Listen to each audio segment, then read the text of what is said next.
Neither the poet, nor the historian, nor indeed any craftsman in literary form can in all respects satisfy all his readers, for human nature, even though carried to the highest degree of perfection, cannot succeed in winning the approval of all men and the censure of none. Pheidias, for example, was admired above all others for the fabrication of ivory statues. Praxiteles, in masterly fashion, embodied the emotions in works of stone. Apelles and Parrhasius, by their practiced skill in blending colors, brought the art of painting to its peak. Yet not one of these men attained such success in his work that he could display a product of his skill in all respects above censure. Who, for instance, among poets is more illustrious than Homer? Who among orators than Demosthenes? Who among men of upright life than Aristides and Solon? Yet even their reputations and talents have been assailed by criticism and the demonstration of mistakes.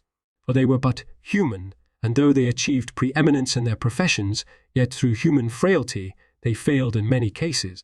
Now there are certain paltry fellows, full of envy and wise in petty things, who dismiss all that is excellent in any achievement, but fasten upon whatever admits of distortion or plausible censure. Thereby, through their denunciation of others, they aspire to enhance their own skill, failing to realize that infirmity of talent is not the result of external influences, but that, on the contrary, every talent is judged in and for itself.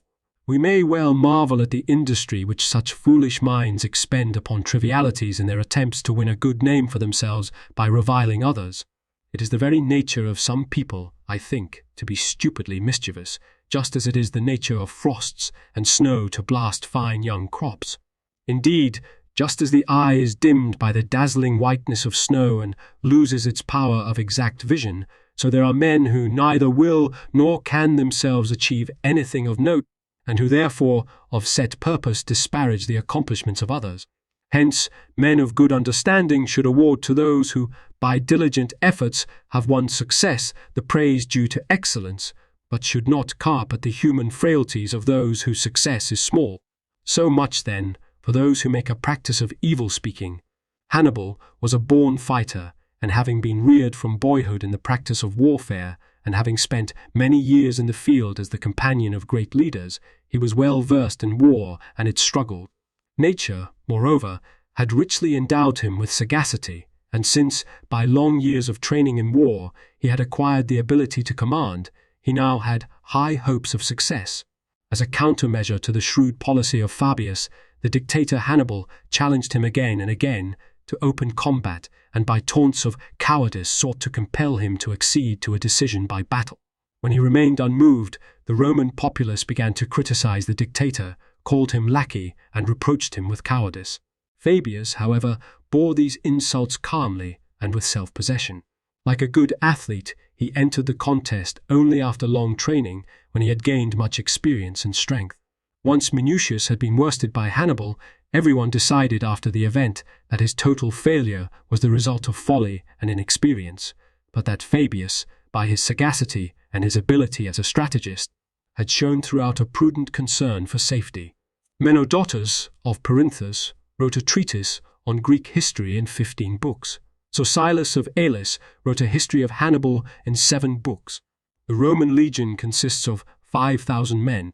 Men naturally rally to the banners of success, but join in attacks on the fortunes of the fallen. Fortune is changeable by nature and will swiftly bring about a reversal of our situation. Dorymachus, the Aetolian general, perpetrated an impious deed, for he plundered the oracle of Dodona and set fire to the temple, except for the cellar. For since Rhodes had been laid low by a great earthquake, Hiero of Syracuse gave 6 talents of silver for the reconstruction of the city walls, and, in addition to the money, gave a number of fine vases of silver, and he exempted their grain ships from the payment of duty. What is now called Philippopolis in Thessaly was formerly called Phaeotic Thebes. When the question of revolt was brought forward at a public assembly in Capua, and the course of action to be taken was being debated, the Capuans allowed a certain Pansalus Porcus to express his opinion. Fear of Hannibal had driven him out of his mind, and he swore to his fellow citizens a peculiar oath. If, he said, there were still 1 chance in 100 for the Romans, he would not go over to the Carthaginians, But since in fact the superiority of the enemy was manifest and danger now stood at their very gates, they must perforce yield to this superiority. In this way, all having agreed to join forces with the Carthaginians after the army of Hannibal had for some time greedily taken their fill of the riches of Campania, their whole pattern of life was reversed. For constant luxury, soft couches and perfumes and food of every sort, all in lavish abundance, relaxed their strength and their wonted ability to endure danger, and reduced both body and spirit to a soft and womanish condition. Human nature, in fact, accepts only with distaste the unaccustomed practice of hardships and meagre diet, whereas it takes eagerly to a life of ease and luxury. The cities shifted and floundered as the weight of public opinion tipped the scales now this way, now that. Even the goodwill of friends may be seen to change with changing circumstances. The virtues of good men sometimes win them honor, even among enemies. Many women, unmarried girls, and free-born boys accompanied the Capuan forces because of the shortage of food. War does, in fact, sometimes compel those who in times of peace live in high dignity to endure conditions from which their years should exempt them. Wreaking widespread devastation as he went, Hannibal also took over the cities of Bruttium, and later captured Croton and was about to invest Rhegium. Having set out from the west in the Pillars of Heracles, he brought into subjection all the territory of the Romans except for Rome and Naples, and he carried the war as far as Croton. After having denounced the Romans at length for their cruelty and dishonesty, and especially their arrogance, Hannibal singled out those who were the sons and kinsmen of senators, and in order to pursue the Senate, put them to death. Because of his deep hostility to the Romans, Hannibal selected suitable prisoners and paired them off for single combat. He compelled brothers to fight against brothers, fathers against sons, kinsmen against kinsmen. Here, indeed, there is just cause to detest the savage cruelty of the Phoenician and to admire the piety of the Romans and their steadfast endurance in so grievous a plight. For though they were subjected to fire and goads, and were most cruelly scourged, not one of them consented to do violence to his kindred, but all, in an access of noble devotion, expired under torture, having kept themselves free from the mutual stain of parricide. Upon the death at Syracuse of Gello and Hiero, the rulers of Sicily, and the succession to the throne of Hieronymus, who was a lad in his teens, the kingdom was left without a capable leader. As a result, the youth, keeping company with flatterers who courted him, was led astray into luxurious living, profligacy, and despotic cruelty. He committed outrages against women, put to death friends who spoke frankly, summarily confiscated many estates, and presented them to those who courted his favor. This behavior brought in its train first the hatred of the populace, then a conspiracy, and finally the downfall that usually attends wicked rulers. After the death of Hieronymus, the Syracusans, having met in assembly, voted to punish the whole family of the tyrant and to put them all to death, men and women alike, in order to uproot completely the tyrant's stock. Mago sent the body of Sempronius to Hannibal. Now when the soldiers saw the corpse, they raised a clamor and demanded that it should be hacked apart and flung piecemeal to the winds. Hannibal, however, declared that it was not seemly to vent one's anger upon a senseless corpse, and confronted as he was by evidence of the uncertainty of fortune, and at the same time moved by admiration for the man's valor, he granted the dead hero a costly funeral.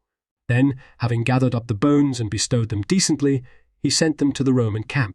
When the Roman Senate heard that Capua had been completely invested with double wall, they did not persist in a policy of unalterable hostility, even though the capture of the city now appeared imminent. On the contrary, influenced by ties of kinship, they decreed that all Campanians who changed sides before a fixed date should be granted immunity. The Campanians, however, rejected the Senate's generous proposals, and deluding themselves as to the aid received from Hannibal, repented only when repentance was of no avail. A man may well marvel at the ingenuity of the designer, in connection not only with this invention, but with many other and greater ones as well, the fame of which has encompassed the entire inhabited world, and of which we shall give a detailed and precise account when we come to the age of Archimedes. Archimedes, the famous and learned engineer and mathematician, a Syracusan by birth, was at this time an old man in his 75th year. He constructed many ingenious machines, and on one occasion by means of a triple pulley launched with his left hand alone, a merchant ship having a capacity of 50,000 medimni. During the time when Marcellus, the Roman general, was attacking Syracuse both by land and by sea, Archimedes first hauled up out of the water some of the enemy's barges by means of a mechanical device, and after raising them to the walls of Syracuse, sent them hurtling down, men and all, into the sea. Then, when Marcellus moved his barges a bit farther off, the old man made it possible for the Syracusans, one and all, to lift up stones the size of a wagon, and by hurling them one at a time to sink the barges. When Marcellus now moved the vessels off Carthage an arrow can fly, the old man then devised an hexagonal mirror, and at an appropriate distance from it, set small quadrangular mirrors of the same type, which could be adjusted by metal plates and small hinges. This contrivance he set to catch the full rays of the sun at noon, both summer and winter, and eventually, by the reflection of the sun's rays in this, a fearsome fiery heat was kindled in the barges, and from the distance of an arrow's flight he reduced them to ashes. Thus did the old man, by his contrivances, vanquish Marcellus. Again, he used to say, in the Doric speech of Syracuse, "Give me a place to stand, and with a lever I will move the whole world." Now when Syracuse was, as Diodorus relates, suddenly betrayed to Marcellus, or according to Dio, sacked by the Romans while the citizens were celebrating a nocturnal festival of Artemis, this man was killed by one of the Romans under the following circumstances. Engaged in sketching a mechanical diagram, he was bending over it when a Roman came upon him and began to drag him off as a prisoner of war. Archimedes, wholly intent on his diagram and not realizing who was tugging at him, said to the man, "Away from my diagram." Then, when the man continued to drag him along, Archimedes turned and, recognizing him for a Roman, cried out, "Quick there! One of my machines! Someone!" The Roman, alarmed, slew him on the spot, a weak old man, but one whose achievements were wondrous. As soon as Marcellus learned of this, he was grieved, and together with the noblemen of the city, and all the Romans gave him splendid burial amid the tombs of his fathers. As for the murderer, he had him, I fancy, beheaded. Dio and Diodorus record the story. Diodorus, the historian, in his comparison of Antioch on the Orontes to Syracuse, says that Syracuse is a tetrapolis. When, after the fall of Syracuse, the inhabitants approached Marcellus as suppliants, he ordered that the persons of all who were freeborn were to be spared, but that all their property was to be taken as booty. Being unable to procure food after the capture because of their poverty, the Syracusans agreed to become slaves, so that when sold they might receive food from those who purchased them. Thus, fortune imposed upon the defeated Syracusans, over and above their other losses, a calamity so grievous that in place of proffered freedom they voluntarily chose slavery. By his release of the hostages, Scipio demonstrated how time and time again the virtue of a single man has been able summarily to impose kings upon nation. Indibiles the Celtiberian, after winning forgiveness from Scipio, again kindled the flames of war when a suitable occasion presented itself. For indeed, those who benefit knaves, in addition to wasting their favors, fail to realize that oftentimes they are actually raising up enemies for themselves. The Carthaginians, after bringing the Libyan war to an end, had avenged themselves on the Numidian tribe of the Myketani, women and children included, and crucified all whom they captured. As a result, their descendants, mindful of the cruelty meted out to their fathers, were firmly established as the fiercest enemies of the Carthaginians. He did not leave unrecorded the great ability of the man, of course, Hasdrubal, but on the contrary affirms it. For Hasdrubal was the son of Hamilcar, surnamed Barca, the most distinguished man of his time, inasmuch as in the Sicilian War Hamilcar was the only leader who repeatedly defeated the Romans, and after bringing to an end the civil war, was the first to carry an army across to Spain. As the son of such a father, Hasdrubal proved himself not unworthy of his father's fame. It is generally agreed that next to his brother Hannibal, he was the finest general in all Carthage. Accordingly, Hannibal left him in command of the armies in Spain. He engaged in many battles throughout Spain, constantly building up his forces after each reverse, and he stood firm in the face of frequent and manifold dangers.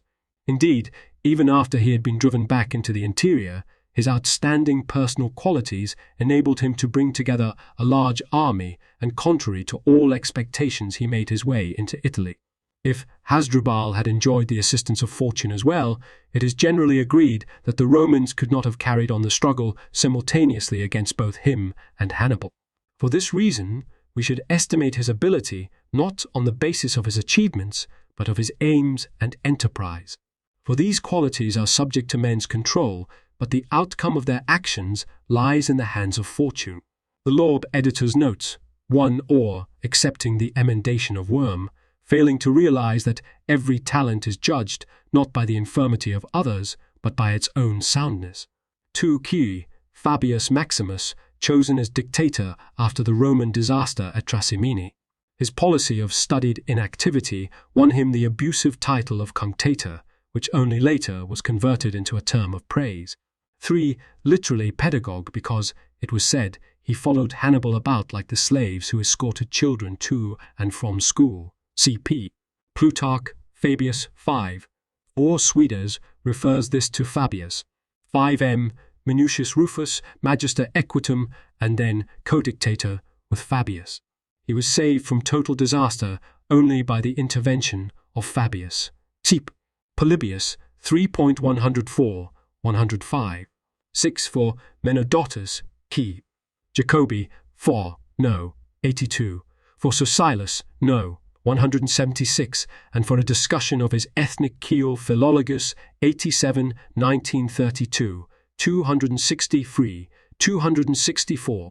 7 Polybius 3.107, 10, 11, sets the normal figure for the infantry of a legion at about 4,000, but says that in times of crisis 5,000 might be used. 8 Dorymachus of Triconium, who with Scopas instigated the War of the Allies, or Social War, fought by the Aetolian League and its allies against Philip V of Macedon and the Achaean League, 222, 117 BC. In the arrangement of his work, Diodorus here follows Polybius, who, after carrying the Hannibalic War down to Cannae 216 BC, in Book 3, reverts in Books 4 and 5 to the affairs of Greece. For the raid on Dodona Keep, Polybius 4.67, 1-4. 9 according to Polybius 5.88, 5-8. The gifts of Hiero and Gello had a total value of 100 talents. The earthquake, which destroyed the famous Colossus, occurred probably in 227 or 226 BCE, and the city was captured by Philip in 217 BCE during the War of the Allies and was resettled under its new name with Macedonians. C.P. Polybius 5.99, 100. 11. The accepted form of the name, as given by Livy, 23.2 f, is Pacuvius Calavius. He was at this time the chief magistrate, Medix Tuticus, at Capua. 12. Key. Livy, 23.18, 10 f. 13. Presumably the cities of Italy, after the Roman defeat at Cannae and the defection of Capua. 14. This fragment might more appropriately be placed before Chap. 17. Seep, Appian, Han. 36. Livy, 25.13. 15. The Haetial fragments end here, and as a result, the division into books is uncertain until the Photius fragments begin in Book 31. The division followed here is that established by Dindorf. 16. This chapter refers to the fate of the Romans taken prisoner at Cannae, whom the Senate refused to ransom. Keep. Appian, Han. 28, and Livy, 22.58, 61. 17. Hiero died in the early summer of 215 BCE, a few months after his son, Gello. Hieronymus, the son of Gello and grandson of both Hiero and Pyrrhus, was about 15 years old at this time. He reigned for 15 months. Polybius, 7.7, without exonerating him, says that his crimes were greatly exaggerated. 18. This fragment, 15.2, is misnumbered 16 in Dindorf's last edition, followed by Butner Wobst in the edition of the Const. XXXII. 19t. Sempronius Gracchus, consul in 215 and 213 BCE, was killed in 212 BCE, while in command of 2 legions of slaves enrolled after Cannae. See Polybius 8.35 and Livy 25.16, 17. Mago was Hannibal's brother. 20 C.P. Livy 25.22, 11, 13. 21 Archimedes. 22 M. Claudius Marcellus. 23 For a more sober account of the military inventions of Archimedes, see Polybius, 8.37. Sir Thomas Heath, Archimedes, London, 1920, 6, says, "The story that he set the Roman ships on fire by an arrangement of burning glasses or concave mirrors is not found in any authority earlier than Lucian, cunt century AD. But there is no improbability in the idea that he discovered some form of burning mirror, AG, a paraboloid of revolution, which would reflect to one point all rays falling on its concave surface in a direction parallel to its axis." 24. The four sections of the city were the island, Ortygia, Neapolis, Acrodina, and Tyche. Strabo, however, says 270 that Syracuse was in ancient times a pentapolis. 25 CP. Livy, 25.25, 6, 7. Marcellus seized part of the city in 212 BCE, but completed its capture only in the next year. 26 KP.